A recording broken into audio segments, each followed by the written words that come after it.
देखिए किसी का होता है, कल लास्ट क्लास में हमने आपको फाइल हैंडलिंग के कुछ बेसिक कॉन्सेप्ट डिस्कस किए थे। मतलब आपको टेक्स्ट फाइल में कैसे रीड करना हो हमने बताया था, अभी द स्टेटमेंट बताया था, फिर टेल और स्टिक भी हमने डिस्कस किया था। ये सारी चीजें हमने डिस्कस कर चुके थे ना। आज की क्लास में हम लोग डिस्कस करने वाले that is the working with binary file. अभी हम लोग पढ़ने वाले हैं, तो इसके साथ देखेंगे वर्किंग फ्लो बाइनरी फाइल के साथ। समझ में आया? डबल क्लिक किया हमने यहाँ पे, now we are working with binary file.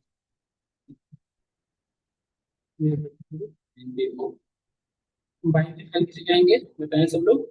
जिसका जिसका जो एक्सटेंशन है क्या है, जेपीजी, पीएनजी, है ना, एमपी3, ये सब क्या है हमारे बाइनरी फाइल, है ना।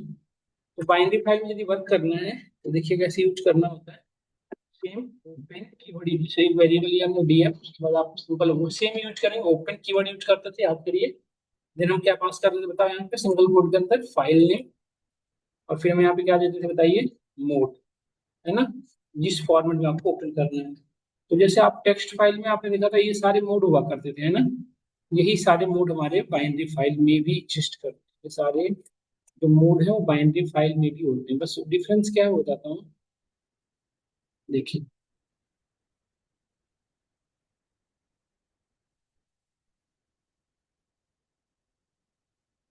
क्रिएट करने के लिए एक्सबी, राइट करने के लिए डब्ल्यूबी, रीड करने के लिए आरबी,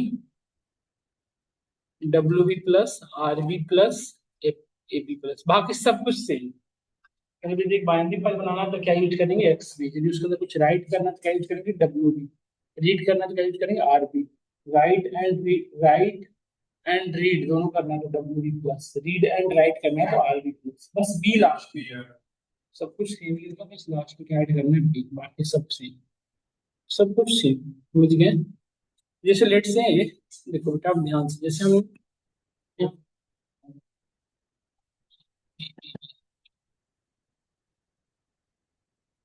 यहाँ पे देखिए, हमने यहाँ पे क्या किया, तो यहाँ पे समझना ध्यान से। जैसे हमने एक सपोज करो, एक इमेज ले लेता हूँ, किसी भी तरह का इमेज, आप व्हाट्सअप वट एवर ले लो। लेट्स से एक डॉग का इमेज ले लेता हूँ मैं।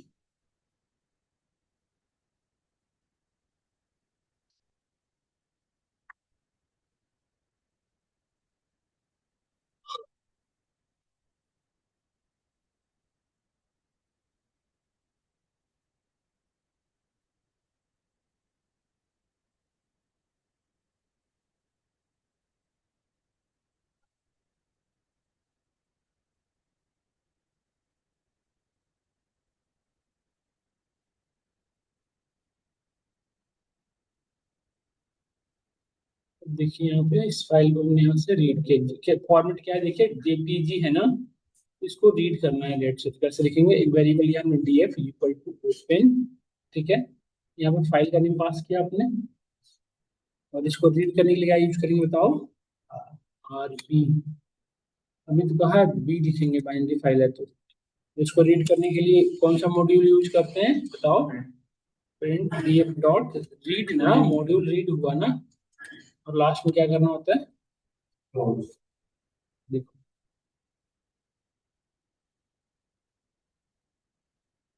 ऐसे लग रहा है कहीं से कि ये इमेज है, बताओ कहीं से लग रहा है इमेज है,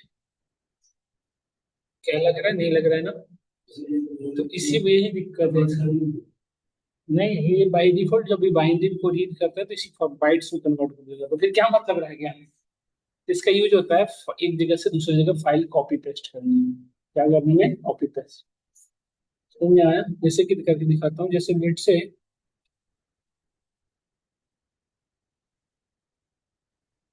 जैसे देखो मैं एक फाइल बनाता हूँ df1 ओपन। यहाँ फाइल का नाम दे दिया लेट से न्यू img.jpg, है ना, न्यू इमेज है ना। इसका मोड में रखता हूँ, इसके अंदर राइट करूंगा। इसके अंदर मैं चाहता हूँ एक फाइल बनाऊं जिसके अंदर ये वाली डेटा स्टोर करूँ, ठीक है। तो df1 डॉट रीड, देखो ध्यान से, ये फाइल बन गई डब्ल्यूबी मोड से, और यहाँ से हम यहाँ इसको रीड भी कर लिए, दोनों कर रहे हैं एक साथ। देखो डेटा नाम का एक वेरिएबल लिया जहाँ पे हमने डीएफ को रीड करके रख लिया। तो डीएफ डेटा के अंदर कौन सी वैल्यू होगा बताओ, ये वाली होगी ना। और इस डेटा को मैं कहाँ पे राइट करूंगा, डीएफ वन के अंदर, df1 डॉट राइट क्या राइट करना है इस डेटा को। तो ये डॉक इमेज कहाँ चलेगी बताओ, न्यू इमेज के अंदर, इसी फाइल के अंदर गई ना। और लास्ट में क्या करो, दोनों को क्लोज करो, df1 dot close, df dot close. समझ पा रही हो बेटा? बताना है ना, ये बना है।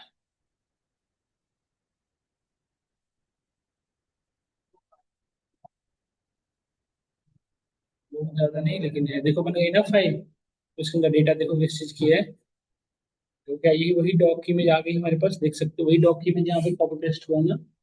इसका यूज क्या है, बड़े से फाइल को कॉपी के अंदर से लूप चलाओ, उसके अंदर से एक एक करके एलिमेंट एक्सेस करो, किसी दूसरी जगह उसको पेस्ट करो, है ना। इस तरह के काम को करने में हम लोग ये कोशिश करें। तो हमने मतलब जैसे एक जगह से डेटा को दूसरी जगह पेस्ट कर दिया कॉपी, बड़ी सी फाइल जिसके अंदर 1000 इमेज मान लो, देखिए कोई रीड किया उसको दूसरी जगह पेस्ट कर दिया। तो आपको मैनुअली कॉपी पेस्ट नहीं करना चाहिए। नहीं मतलब जैसे ये तो आपके पास सोर्स है तब ना कॉपी पेस्ट कर लोगे, सोर्स नहीं है तो कहाँ से करोगे। से डेटा क्लाउड से आ रही है तो सोर्स की डेटा कॉपी पेस्ट नहीं हो पाती है।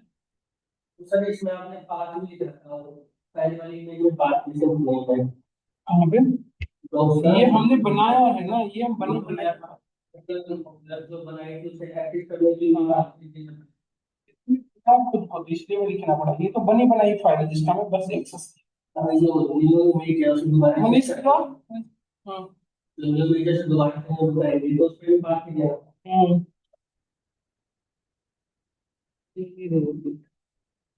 हम्म, समझ गए। तो ये है आपको, तो ये था हमारा फाइल हैंडलिंग। फाइल हैंडलिंग इतना ही है। हम आपको टास्क दे रहे हैं, पाइथन के थ्रू हम जिप फाइल बना सकते हैं और अनजिप कर सकते हैं। पाइथन के थ्रू किसी भी मल्टीपल फाइल को मिला के जिप फाइल बनाया जा सकता है, और एक जिप फाइल को अनजिप किया जा सकता है। ये आप एक बार ढूंढना है खुद से, इसकी लाइब्रेरी आपको खुद से ढूंढना है। ये फाइल हैंडलिंग का एक कॉन्सेप्ट, करिएगा एक बार ट्राई, ठीक है। कैसे जिप फाइल बनाते हैं, कैसे अनजिप करते हैं। जैसे कि जिप फाइल को अनजिप कैसे करोगे, और जिप को एक फाइल को जिप फाइल कैसे बनाओगे, मल्टीपल फाइल, ठीक है। इसको घर पे एक बार देखिए। अब देखो नेक्स्ट टॉपिक में डिस्कस करने वाला हूँ, that is called exception handling. अब न्यू फाइल जब मैं मूव कर रहा हूँ, that is called next topic है, that is called which one, exception.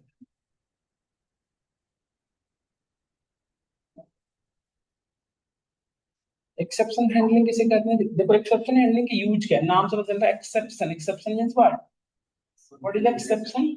Exception is just type of error. What is exception, just type of error, mistakes, है ना। तो हम एक्सेप्शन हैंडलिंग करना basically, exception we are discussing about exception handling. Exception handling, ठीक है। Exception handling मतलब indirectly error handling. तो हमारे पाइथन में कितने तरह के एरर होते हैं बताएं। एक तो लास्ट से हम लोग को तीन पढ़े थे कम, एक मिनट में। कंपाइल टाइम एरर, ये टाइप्स ऑफ, नहीं टाइप्स पूछ रहा हूँ मैं बेसिकली। एक होता है हमारा compile time error, run time error, और third one is the logical error. There are mainly how many types of error, three types. ये तीन तरह के एरर्स होते हैं, है ना। तो कंपाइल टाइम एरर कब आता है, जब कोड कंपाइलेशन के ड्यूरेशन में जो एरर आता है, मतलब कोड कंपाइल करते समय जो एरर आता है, that is called compile time error. जैसे कि लेट्स क्या देखो, जैसे कि हमने एक एन की वैल्यू लिया 10, ठीक है। तो यहाँ पे लिखा हमने if n is greater than 20, print whatever, जैसे लिखा हमने ग्रेटर, कुछ भी लिख दिया, ग्रेटर देन कुछ भी लिख दिया, लेट्स से ग्रेटर देन।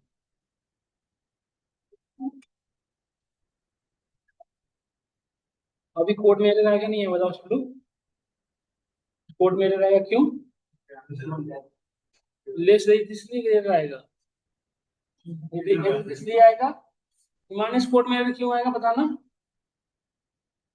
इस कोड में एरर क्यों आया, कोलोन नहीं लगाया, ये एरर है। इसमें ग्रेटर लेस से क्या एरर होगा जी, कैसी बात कर रहे हो सब। ये एरर है ना, ये सब नो। तो अब ये जो एरर था, ये एरर क्यों आया, क्योंकि हमारा जो कोड था वो कंपाइल ही नहीं हो पाया, मतलब बाइट्स कोड को कन्वर्ट नहीं कर पाया।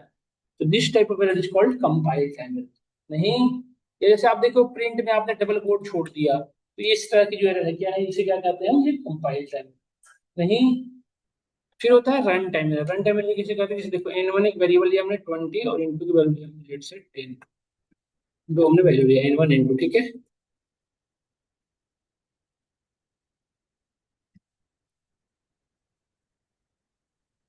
अभी हमने देखो प्रिंट किया n1 डिवाइड बाई n2, कोई आउट एरर नहीं आ रहा, देखो प्रॉपर 2.0 आ रहा है। बट यदि मैं n2 की वैल्यू 0 दे दी, अब एरर आएगा या सॉल्व बताओ, क्यों, क्यों एरर आएगा? किसी भी नंबर से जीरो से डिवीजन नहीं होता, ये सर नो। अब हमारे कोड में एरर नहीं है, अब हमारी वैल्यू में एरर है। ये कंपाइल हो चुका है, कंपाइल होने के बाद जब रन, मतलब हमारा कोड को, हमारे कोड को प्रोसेसर अलॉटमेंट हो गई है, जो इंटरनली रन कर रहा है उस टाइम एरर आ रहा है। कोड में कोई एरर नहीं है, देखो ये सब no.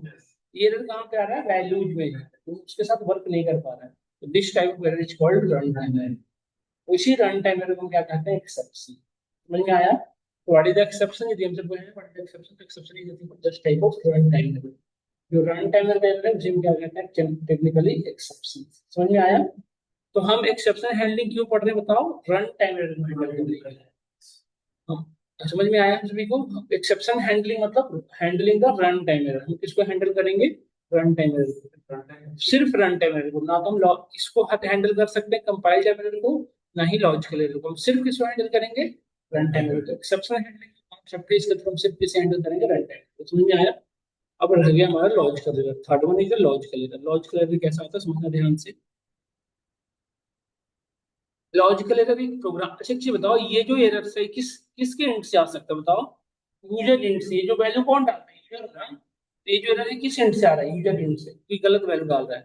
Third one logical error. Logical error कैसे करते हैं, जैसे हम लेट से हमने एक फंक्शन बनाया जो क्या कर रहा था, तो एक पर्सन के सैलरी को 10% इंक्रीमेंट कर रहा था। हमने एक फंक्शन बनाया डेफ, हमने फंक्शन का नाम रखा सैलरी। इसमें हमने सैलरी की वैल्यू लिया और मैंने किया कि जो भी सैलरी उसमें 10% इंक्रीमेंट हो जाए, सैलरी प्लस सैलरी पे 10%, ठीक है। हमने रिटर्न करा है सैलरी।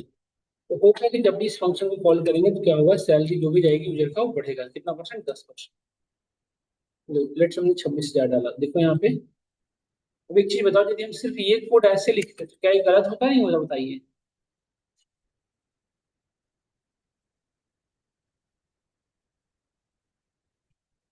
अब बताओ इसमें कोई एरर है कि 10% है, इसकी सैलरी का 10% बढ़ाना था, हमने सिर्फ उसकी 10% कर दी। ये लॉजिक गलत है, ये सुन लो। हमने कहा था कि आप एक पैटर्न प्रिंट करो जो ऐसा कुछ होना चाहिए, ऐसा होता है, और आपने प्रिंट पैटर्न किया कुछ ऐसा।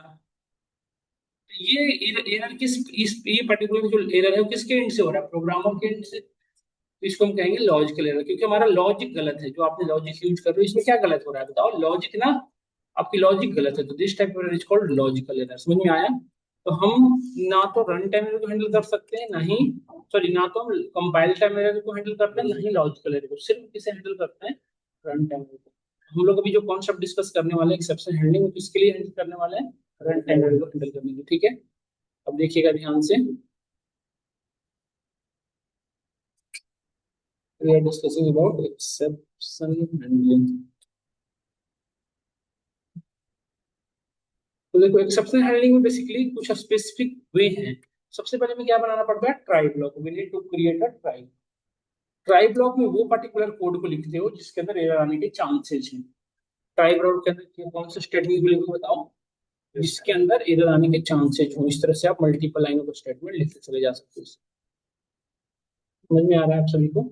इस तरह से ट्राई ब्लॉक, पहले हमें सबसे पहले क्या बनाने की नीड है, जब भी हमें एक्सेप्शन हैंडलिंग इंप्लीमेंट करना है अपने कोड में, तो सबसे पहले क्या करने की नीड है बताओ, सबसे पहले क्या करोगे, सबसे पहले ट्राई ब्लॉक है ना। इस तरह से सबसे पहले ट्राई ब्लॉक, ट्राई ब्लॉक के बाद हमें नीड होगा, नेक्स्ट होगा हमें, ट्राई ब्लॉक के बाद we need to create except block, जहां पे हम एरर को एक्सेप्ट करेंगे। जैसे ये जो एरर आया जीरो डिवीजन एरर, यहाँ पे देखो ये जो एरर आ रहा था जीरो डिवीजन एरर, यदि नॉर्मल पर्सन उसमें क्या जाएगा देख कर बताओ,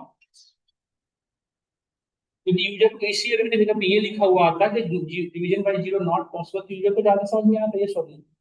तो हम क्या करेंगे कि ये जो एरर्स है इसको हम अपने टैकल करेंगे, उसको हम अपने फॉर्मेट में आउट राइट करेंगे। समझ में आ रहा है मैंने क्या कहा आपको? ये जो एरर्स है, इस एरर को हम यहाँ पे अपने अकॉर्डिंग टैकल करेंगे और उसको यूजर को अपने नीड अकॉर्डिंग मतलब प्रिंट कराएंगे। समझ में आया? तो अब मतलब मेरे कहने का सेंस है कि जो एक्सेप्ट ब्लॉक है उसका काम क्या है? एक्सेप्ट ब्लॉक जो है हमारा, उसका मेनली काम क्या है? एरर को एरर को टैकल करना। नहीं, जो एक्सेप्ट ब्लॉक के अंदर हम अगेन स्टेटमेंट लिखते हैं। तो ये स्टेटमेंट वो है जो आपको यूजर को अपने अकॉर्डिंग हैंडल करने हैं। जैसे होता है ना यूजर को समझाना, उस एरर को टैकल करेंगे अपने अकॉर्डिंग। इसके बाद हम बनाएंगे we need to create a finally block. देखो ये क्या बनाएंगे? Else block. अब यहाँ पे ध्यान से देखो, कहीं भी यहाँ पे देखो ट्राई के बाद यदि इसके अंदर कोई स्टेटमेंट पे एरर आया तो कहाँ जाएगा? एक्सेप्ट ब्लॉक में। यदि इस ट्राई ब्लॉक के अंदर कोई भी एरर रेज नहीं हुआ, मतलब कोई भी एक्सेप्शन नहीं आया, मतलब रन टाइम एरर नहीं आया, सीधा कहाँ पहुंचेगा? इल्स में। और इल्स में आते हैं क्या? इल्स में भी हमें क्या स्टेटमेंट लिख सकते हैं? तो इल्स वाला जो ब्लॉक है कब एग्जीक्यूट होगा? यदि कोई एरर ऊपर में नहीं आया। किसमें एरर नहीं आया? Try block. ट्राई ब्लॉक में यदि कोई भी एरर नहीं आया हो तभी ये एग्जीक्यूट होगा। कौन सा ब्लॉक? Ills block. तो एक ही ब्लॉक एग्जीक्यूट होगा, या तो एक्सेप्ट या तो इल्स, दोनों एक साथ नहीं हो सकता। फिर हमारा लास्ट होता है फाइनली ब्लॉक। फाइनली ब्लॉक जैसे आप फाइल हैंडलिंग पढ़े थे, फाइल हैंडलिंग में आपने पढ़ा था क्लोज फंक्शन, चाहे फाइल में कुछ भी करो क्लोज करना इंपॉर्टेंट है। उसी तरह से ये भी है हमारा फाइनली ब्लॉक। इसमें फाइनली ब्लॉक का क्या है कि आप स्टेटमेंट के अंदर एरर रेज हो या ना हो, फाइनली ब्लॉक एग्जीक्यूट करेगा ही करेगा। समझ गए? क्या इतनी बातें सभी को समझ में आई क्या?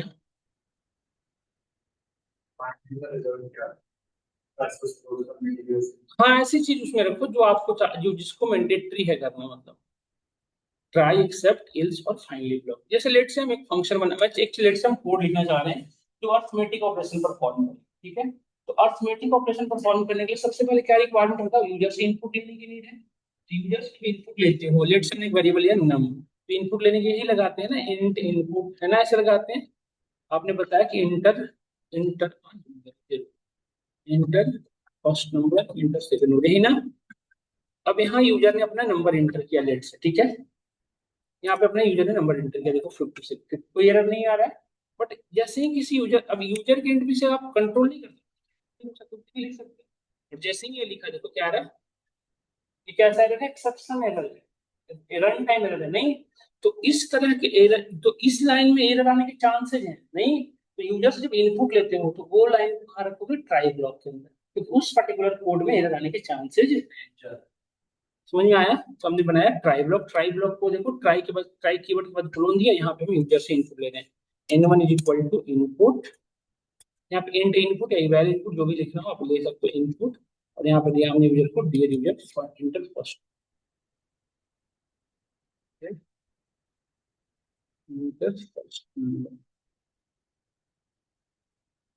ठीक है? इसी तरह से हम n2 में दूसरी वेरिएबल के अंदर भी यूजर से इनपुट ले रहे हैं, n2 इंटर सेकंड नंबर, ठीक है? उसको हमने कहाँ रख रखा है? ट्राई ब्लॉक में। अब अर्थमेटिक ऑपरेशन परफॉर्म करने के लिए हम क्या यूज करेंगे बेटा, बताओ? यहाँ पे ऐड के लिए हम यूज करेंगे n1 प्लस n2, यही ना? ये एडिशन हो गया, ये सब्ट्रैक्शन हो गया, n1 माइनस n2,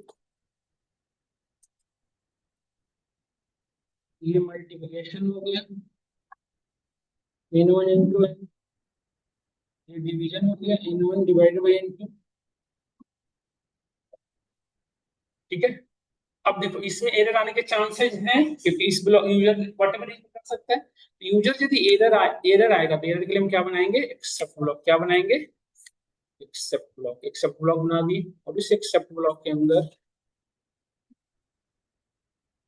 भैया वो बोतल दे दो पानी वाली, रख। तो इसमें जो एरर आएगा वो एरर ये लिखा हुआ आएगा, है ना, ये वाला आएगा वैल्यू एरर। बट इस एरर को हम अपने अकॉर्डिंग लिख सकते हैं। क्या देखिए यहाँ पे प्रिंट पे मैसेज दे देते हैं, क्या? इनवैलिड इनपुट या invalid input, try again later, है ना? अब यूजर को समझ में आ जाएगा हमने गलत नंबर इंटर किया, ट्राई अगेन, है ना? या inter valid number, invalid input, inter valid. और इसके बाद में क्या था? इल्स। इल्स की ब्लॉक क्यों बनाते थे बताओ? जब कोई एरर नहीं आया। तो इसमें कोई एरर नहीं आया, मतलब हमें आउटपुट दिखाना है, तो यहाँ पे क्या लिखोगे? इल्स ब्लॉक में आप आउटपुट प्रिंट दे दो, और यहाँ पे हम अपने आउटपुट देंगे।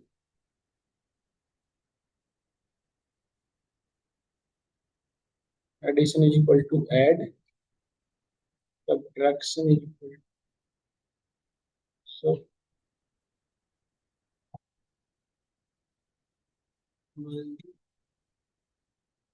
Multiplication is equal to division is equal to div. समझ में आया सभी को इस तरह से। और एक था हमारा, एक सेकंड रुक जाओ, फाइनली ब्लॉक को बताने दो।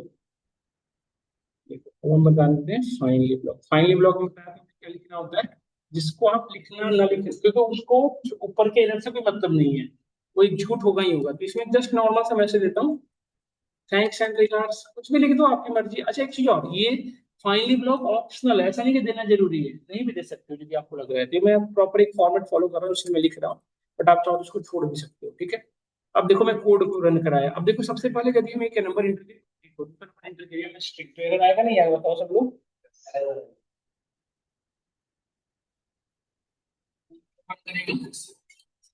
एक्सेप्ट में भी आउटपुट क्या आने वाला सिर्फ, और फिर लास्ट एक और क्या आएगा, क्योंकि फाइनली तो होगा ही होगा। तो देखो आ रहा है ना बेटा जैसमैन का।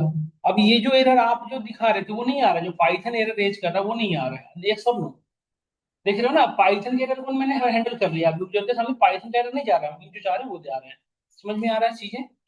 अब लेट से हमने देखो एक नंबर एंटर किया 4422, अभी देखो कोई एरर नहीं है, तो मैं क्या आएगा, इल्स ब्लॉक, यहाँ से सीधा कहाँ मूव करते हैं, इल्स में। तो देखो यहाँ पे सीधा आउटपुट आ रहा है, देखिए आ गया ना एडिशन सब्ट्रैक्शन। और फाइनली ब्लॉक तब भी क्यों ठीक किया है, ये सुनो क्या समझ में आ रहा है। अब मैं चाहता हूँ कि जैसे देखो यहाँ पे, जैसे हम ये नंबर एंटर किया और ये स्ट्रिंग इनपुट किए, अभी ये तो एरर आ रहा है, बट साथ साथ पाइथन का भी एरर दिखाओ, तो क्या करोगे, इसके लिए हम एक कीवर्ड यूज कर सकते हैं क्या, देखो। अच्छा एक चीज और, दूसरी प्रॉब्लम देखो ध्यान से। अभी देखो 20 एक नंबर एंटर किया, ये एरर है नहीं, कहाँ पे एरर आएगा बताओ? यहाँ तक कोई error नहीं आएगा, जैसे ये लाइन आएगा ये सीधा कहाँ पहुंच जाएगा, एक्सेप्ट में। तो अब यहाँ पे देखो, बट एरर चाहे कोई भी आ रहा है, मैसेज हमेशा क्या आ रहा है, इनवैलिड इनपुट। बट जब ऐसा नहीं था, इस बार इनपुट तो वैलिड है, बस गलत क्या है, हम जीरो से डिवीजन नहीं कर सकते। तो अब हर एक एरर में जैसे यूजर के सामने हमेशा एक ही मैसेज आ रहा है, यूजर को तो कंफ्यूज हो रहा है करना क्या है, नहीं। यदि हम एरर के नेम से टैकल करने लगे तो हमें समझ में आने लगे, जैसे जब वैल्यू एरर आए तो बताए इनवैलिड इनपुट, यदि जीरो डिवीजन आया है तो बताया कि जीरो डिवीजन एरर है, तो ज्यादा समझ में आता है सुन। तो अब हम इस एरर को जैसे देखो, वैल्यू एरर कब आता है बताओ, जब यूजर गलत इनपुट लिख दिया, इंटीजर की जगह पर स्ट्रिंग कर दिया, तब इसे ये मैसेज कब आना चाहिए बताओ, जब वैल्यू एरर आए, तो एक्सेप्ट के बाद में हमने एरर का नाम दे दिया।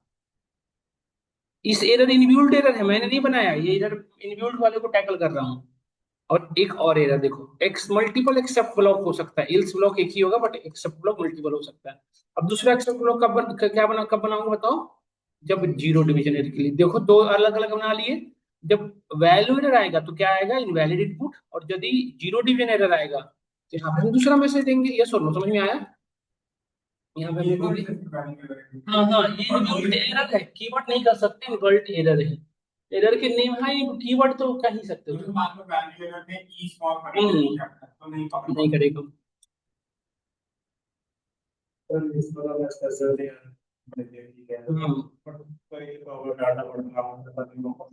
कैसे नहीं पता होगा, इसी को टेस्टिंग कहते हैं ना। तो जब एरर नहीं पता होगा तो हम लास्ट में क्या लगा देंगे, एक्सेप्ट एरर। डेटा बड़ा नहीं होता, डेटा कितना बड़ा हो जाएगा, बड़ा हो जाएगा क्या। और यदि कोई एरर देखो, इन दोनों एरर के बाद भी कोई एरर आएगा, जैसे हमें दो एरर हमने कैच कर लिया, इसके बाद भी कोई एरर आने को हो सकता है, तो हमने एक्सेप्ट ब्लॉक बना दिया जहां पर इसके इन दोनों एरर के छोड़ के यदि कोई एरर आया तो कौन सा रन करेगा, वहीं तो पहुंच रहे थे हम। अब यहाँ पे लिख देंगे समथिंग वेंट रॉन्ग, ये तो हम ना हमें पता ना हमारे आपको पता, कुछ तो हुआ है लेकिन गलत नहीं। तो अब आप समझ में आ रहा है, जब कोई वेबसाइट पे क्लिक करते हो समथिंग वेंट रॉन्ग आता है, मतलब ना आपको पता है ना आपको डेवलपर को पता है, कुछ गलत हुआ है, समथिंग वेंट, है ना। यहाँ पे आप देखिए कैसे मैसेज आता है, please try again later, yes और नो।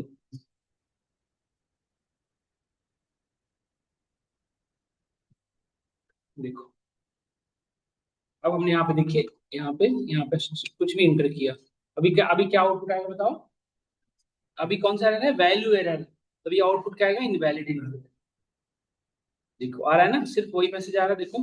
अब दूसरा देखिए, हमने यहाँ पे इंटर किया 33, दूसरा नंबर दे दिया, अब कौन सा एरर आएगा बताओ। अब यहाँ पे मैसेज क्या आएगा, यहाँ ये वाला division by zero not possible है ना। तो देखो एड्रेस होने लगा ना, जो एरर आ रहा है वो error, इसके बाद भी कोई एरर आएगा तो क्या क्या आएगा, क्या आया नहीं है बताओ लोग। अच्छा एक चीज बताओ, जब यहाँ पे आ रहा था बेटा जीरो डिवीजन एरर, जब हमारा कंट्रोल आया तो इसके बाद इसने एडिशन सब्ट्रैक्शन मल्टीप्लिकेशन कर चुका था ना। मतलब ऐड की वैल्यू तो बन चुकी है, सब्ट्रैक्शन की वैल्यू भी बन चुकी है, कुछ ना कुछ बन चुकी है, सर नो। तो इस सिनेरियो में यदि मैं आपसे बात करूं कि मैं चाहता हूं कि डिवीजन बाय जीरो नहीं पॉसिबल है बट एडिशन सब्ट्रैक्शन मल्टीप्लिकेशन तो पॉसिबल है ना, तो इस ये क्यों नहीं वर्क कर रहा है, तो करना चाहिए क्योंकि हमने सिर्फ यहाँ पे एक ही तो प्रिंट स्टेटमेंट लगाया हो। प्रिंट को लगाओगे तब तो वो वैसे जाएगा या सुनना। तो क्या हम इस कोड को जो यहाँ पे इल्स ब्लॉक लिख रहे हैं, इस इल्स ब्लॉक को यहाँ भी लिख सकते हैं, नहीं लिख सकते बताओ। सिर्फ क्या नहीं पॉसिबल है, बाकी सब तो हो ही जाएगा, ये सुन लो, क्या समझ में आया नहीं है बताओ। तो बाकी सारा एक्शन नहीं करेगा, बस डिवीजन में क्या लिख देगा, selection division by zero not. क्या यस और नो बताओ वत्सल। कंट्रोल को हम, कंट्रोल तो जा ही रहा है वहां तक, और यदि कंट्रोल वहां फ्लो कर रहा है तो हम जो चाहे वहां पे कंट्रोल कर सकते हैं, यस और नो। तो ये हमारा क्लियर हुआ नहीं हुआ सबको, एक्सेप्शन हैंडलिंग क्लियर हो रहा है। हाँ। इतने तरह के ये जो एरर्स हैं ये आपके खुद के, ये इनबिल्ट एरर्स हैं, ये जो एरर है आपका नहीं बनाया हुआ, ये पाइथन का एरर है। अच्छा इस एरर जैसे आप इनवैलिड इनपुट तो आ रहा है, जैसे देखो लेट से हमने यहाँ पे इंटर किया, एक यहाँ पे इंटर कर दिया स्ट्रिंग नंबर, तो यहाँ पे इनवैलिड इनपुट आ रहा है। बट चलो मेरा एक मसला है, अच्छा जो पाइथन एरर जनरेट कर वो भी दिखा है। जैसे आप देखिए समथिंग वेंट रॉन्ग 04 लिखा हुआ आ रहा है, तो 404 डेवलपर के लिए एरर कोड हुआ और समथिंग वेंट रॉन्ग। मैं चाहता हूँ कि एरर यूजर को भी मैसेज दे दूं और डेवलपर को भी समझने के लिए कन्वीनियंट हो कि एरर कहाँ पे आया है वो भी आ जाए। तो कैसे करोगे, और हम चाहते हैं एरर का नेम प्रिंट करना, तो यहाँ पे एज वी, ठीक है, कुछ भी नाम एज के बाद एज जेड लिख दिया।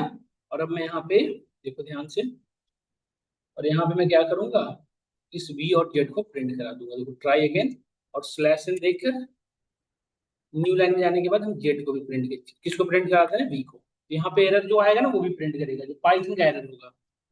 और इसके बाद हम यहाँ पे भी प्रिंट करा दे रहे हैं पाइथन का एरर। अब देखना आप, देखो ये हमारा एरर है और ये पाइथन का एरर है, ये सब यही तो आता है एरर। समझ में आया नहीं है बताओ। देखो ये हमारा एरर है और ये पाइथन का एरर है, डिवीजन बाय जीरो, यह सब। तो इस तरह से हम एरर को टैकल कर सकते हैं। ये भी हो जाए, कुछ भी लिख दो, नहीं नहीं नहीं, वो वहां पे एज की बात तो कुछ भी बीसीडी है, ये कुछ भी कुछ भी, कुछ भी आपकी मर्जी, समझ में आया। यहाँ तक सब क्लियर है, इसी को कहते हैं एक्सेप्शन हैंडलिंग। बट ये जो एक्सेप्शन थे कह सकते हैं आपके बनाए हुए नहीं थे, ये पाइथन के इनबिल्ट थे।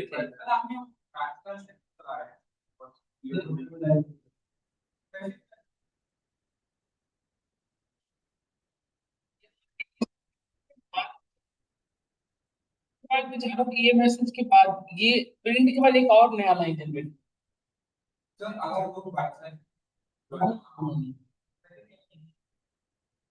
लगाने का फायदा नहीं, यहाँ लगाने का फायदा है।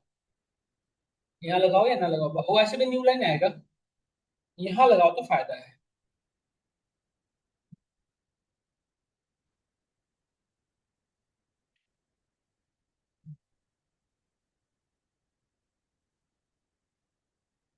आया समझ में।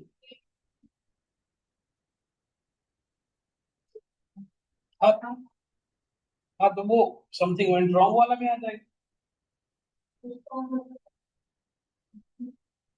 हाँ, अब यहाँ पे एक और एक्सेप्ट ब्लॉक बना लो, जैसे भी हमने दो एक्सेप्ट ब्लॉक तीन बनाए, अब जितना नंबर ऑफ एरर आपको लग रहा है, एरर का नेम कैटेगराइज हो रहा है उसको लिखते चले जाओ बस।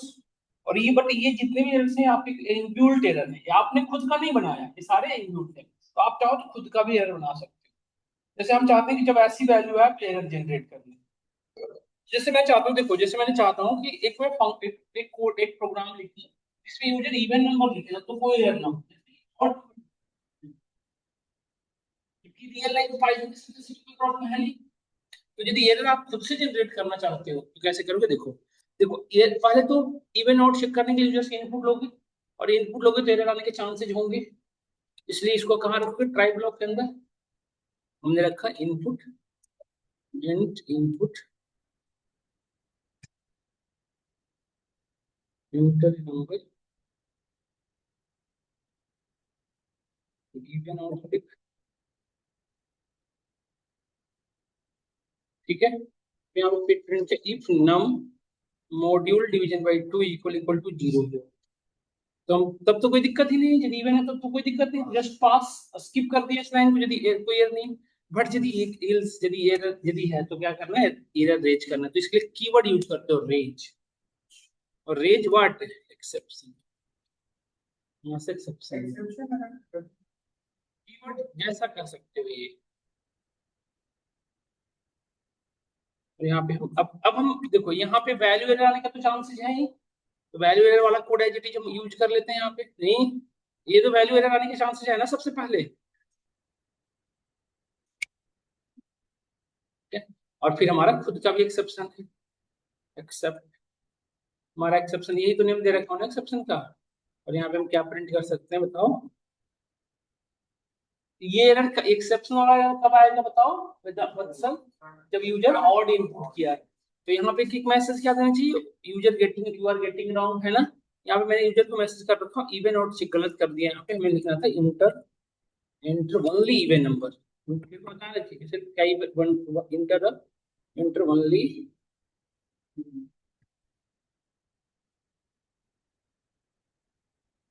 ओनली इवन, सिर्फ इवन नंबर इंटर करो, ठीक है।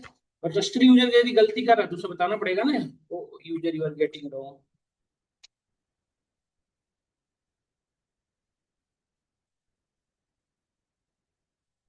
You are getting wrong.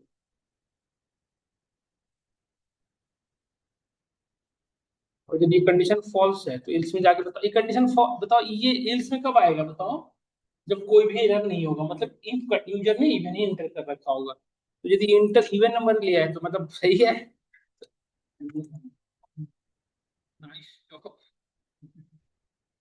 You are really genius.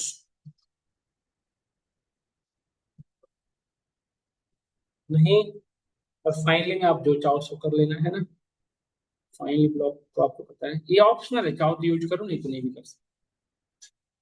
Done.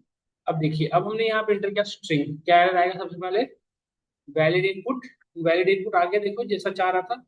अब देखिए हमने एंटर किया 12, कोई एरर नहीं है, यहाँ सीधा कहाँ जाएगा इस ब्लॉक में, nice job you are really genius. और यदि यहाँ पे हमने लिखा लेट से 33, तो यहाँ से सीधा कहाँ जाएगा एक्सेप्ट में, ये वाले में, और ये मैसेज आएगा, है ना। तो मैं चाहता हूँ यूजर को 5 इनपुट, एक तो नहीं चल पा रहा, यूजर से 5 इनपुट, यूजर के सामने 5 बार इनपुट इवन नंबर दो, यदि एक भी गलत नहीं किया तो उसे एरर दीजिए। एक से कितने चलना पड़ेगा, और मुझके से इनपुट बॉक्स को डालना पड़ेगा नहीं, तो इस कोड में क्या मॉडिफिकेशन करोगे बताओ वत्सल, यदि यूजर से मुझे 5 इवन नंबर लेना है, उससे चेक करना है कि इवन आया होगा, तो पांचों नंबर लेने के बाद इवन आउट नहीं चेक करना है, जैसे 5 एक इंटर के इवन है ओके आगे फिर से इनपुट दो, अगेन इवन तो आगे, यदि जैसे ही उसने एक भी नंबर किया उसे बाहर आ जाए तो कोई वैलिड नहीं, तो क्या करोगे बता सकते हो कोई, इस पूरे को मैं प्रिंट के अंदर डाल देता हूँ, ठीक है। तो भाई साहब को बता देता हूँ कि ये इवन नंबर इंटर करना है, print 5 even number, 5 even number, ठीक है। यूजर लेना स्टार्ट किया अपना काम करना, यूजर को अपने काम करने के लिए हमें क्या लगाना पड़ेगा, लूप चलाना पड़ेगा, कितनी बार चलाना पड़ेगा बताओ, 5 बार पता है, 4 आई इन रेंज, यहाँ पे डायरेक्टली 5 लिखते 0 से 4 तक चलेगा, 5 टाइप हो गया। इसके अंदर हमने यूजर से इनपुट लेना होगा, यूजर से इनपुट लेना स्टार्ट कर दिया, पहले इनपुट बॉक्स देने की जरूरत नहीं, सिर्फ इनपुट बॉक्स देना है, मैसेज देने की जरूरत है नहीं, यहाँ पे आके शुरू किया, और यहाँ पे ये पूरे कोड को कहाँ रखोगे इस लाइन इफ फॉर लूप के अंदर, जब भी यूजर इनपुट करेगा चेक होगा फिर आगे पास करेगा नहीं, जैसे ही, और देखो यहाँ पे लूप को बाहर करने की एबिलिटी है, मतलब जैसे ही एरर रेज होगा तो ब्रेक स्टेटमेंट जो काम करता है ना, बीच से ब्रेक करता है, वही वही ये रेज भी करेगा, बीच से ब्रेक कर देगा loop को, जैसे 5 बार नहीं भी हुआ है तो भी बाहर करके दिखाता हूँ, देखो देखो इवन नंबर है, कोई एरर नहीं आया, देखो आगे इनपुट ले रहा है, देखो ये ले रहा है, और जैसे ही आपने एक नंबर एंटर किया छोड़ने से देखो बाहर कर दिया, जबकि चौथी बार ही है, तो एक बार बचा हुआ है लूप की। समझ में आया सभी को? क्लियर हो रहा है नहीं हो रहा है? और देखो बेटा, जैसे ही सभी के सही देखो आप, 4, 90, 22, 46 रिकॉर्ड दे दिया ना। देखो जैसे ही हमने इनवैलिड इनपुट भी पिक कर पा रहा है, नहीं जैसे भी रेज एरर हुआ, जैसे ही बाहर आ जा रहा है। कई बातें हम समझ पा रहे हैं। अब जैसे यूजर से चाहते हो कि जितना नंबर इनपुट किया उसको ये बता भी दूं कि यहाँ तक आप सही थे, यहाँ के बाद गलत हो गए, तो इसको होता है ना, 3 नंबर उसने यूजर से एंटर किया और 3 नंबर में बताना चाह रहा हूँ कि आप यहाँ तक सही थे, तो जैसे यूजर को 5 नंबर इनपुट ले रहा हूँ, बट मैं चाह रहा हूँ यदि उसने 5 में से 3 नंबर सही किया या 2 नंबर सही, तो उसको बता दो कि 2 नंबर ये दोनों सही थे, बाकी आपने इसके बाद यूजर के गलत। अब इसको ये जो वैल्यू पास जहाँ लिखे हो यहाँ पे स्टोर करने के लिए बनाओ। वैल्यू एंटर कर रहा है मतलब पास हो रहा है, तो इवन नंबर है। तो मैं यहाँ पे क्या करेंगे, लूप से बाहर आके वेरिएबल ले लेते हैं इवन नेम का, और इसको लेते हैं ब्लैंक लिस्ट, ठीक है। और इसके अंदर हम क्या करेंगे, जब भी कंडीशन ट्रू होगा तो इवन डॉट अपेंड करा देंगे। किसको अपेंड करेंगे, नम। इसमें सिर्फ इवन नंबर आते चले जाएंगे, ये सुन लो। और हम बाहर आएंगे और इस नंबर को प्रिंट करा देंगे इस यूजर के सामने। आप एक मैसेज दे देते हैं, देखो यू आर स्लैश लगा के देता हूँ, you are correct till here, you are correct,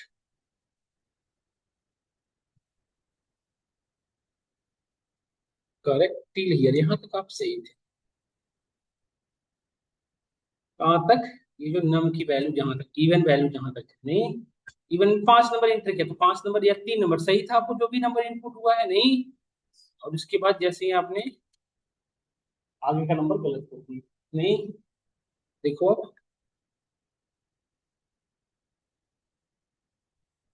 what is this, ओहो ये सही है, ये क्या था, एक पेंड का स्पेलिंग गलत।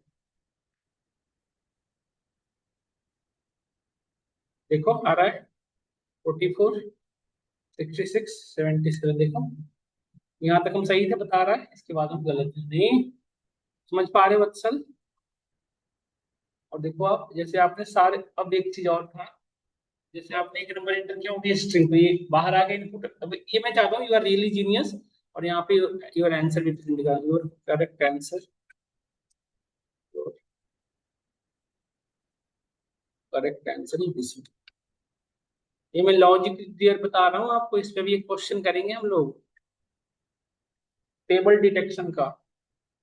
देखो 56, 12 no error, 90 no error, 80 no error, 66 no error. देखो nice job, you are really genius, correct answer this one है ना। क्या समझ में आया आपको? तो क्या हम इसको यूज करके बस टेबल लिख सकते हैं किसी भी नंबर का? जैसे छोटे बच्चों को बनाना, मुझे एक एप्लीकेशन डेवलप करना है छोटे बच्चों के लिए, जिससे यूजर के सामने पूछूं किसका टेबल लिखना है। यूजर को बच्चा लिखा मुझे 13 का टेबल याद है, तो उसमें ओके लिखना शुरू करो, मैं चेक करूंगा। 13 का टेबल लिखना शुरू कर, 13 × 13 सही है, परफेक्ट, आगे बढ़ो। 32 × 26 सही है, आगे बढ़ो। जैसे ही उसने 33 का गलत किया, जस्ट एरर, और उसने सही किया तो हम लास्ट में कहेंगे वाली उसके टेबल। क्या हो पाएगा बताओ? क्या हम ये कर सकते हैं, इम्प्लीमेंट कर सकते नहीं कर सकते? तो अब एक चीज मैं आपसे पूछना चाह रहा हूँ कि जितने भी एप्लीकेशन आप यूज कर रहे हो, जितने भी एप्लीकेशन इंडस्ट्री में यूज हो रहे हैं, क्या कोई भी application without exception handling use होता होगा? क्योंकि यूजर एंड में तो कुछ भी यूजर एंटर कर सकता नहीं कर सकता है। इस केस में ये चीजें इंपॉर्टेंट है। आई बात समझ में सबको या नहीं आई बताओ? एक्सेप्शन हैंडलिंग आपके रियल लाइफ के प्रॉब्लम को सॉल्व करता है। आज मैं यहीं तक रखता हूँ, कल की क्लास यहाँ से आगे करता हूँ। एक्सेप्शन हैंडलिंग में देखो जो कोर पार्ट था मैंने डिस्कस कर दिया, आप प्रॉब्लम स्टेटमेंट जो दिया हूँ एक बार घर से करिएगा। आपको क्वेश्चन ये है कि इम्प्लीमेंट प्रोग्राम टू चेक और num to check a table is correct और नॉट, मतलब ये टेबल लिखिए जो ये चेक, प्रोग्राम ये बनाइए किसी भी नंबर का टेबल जब आप लिख रहे हो तो क्या सही लिख रहे हो या नहीं। हो जाएगा नहीं हो जाएगा बताओ? और यदि ये हो जाएगा तो फिर ये करना कि 2 नंबर के बीच का टेबल लिखो, जैसे 10 से 20 के बीच का। इस यूजर ने किया 2 नंबर एंटर किया, 10 से 20, इसने टेबल लाइन राइट करना सही है, यदि सही किया 10 से 20 तक सही है, 10 का सही है, फिर 11 सही है, फिर सब जैसे सही है उसको ही बताना। जैसे कोई भी गलत हुआ हम उसको क्या कहेंगे, बाहर आ जाए। हो जाएगा हिमालय, कोशिश करना बेटा, उपाय बताना। मैं भेज देता हूँ, ये था हमारा एक्सेप्शन। समझ में आया सबको या नहीं, ऑनलाइन में जितने भी बैठा है? अब हम पाइथन खत्म करने के लिए धीरे धीरे ओप्स बचा है।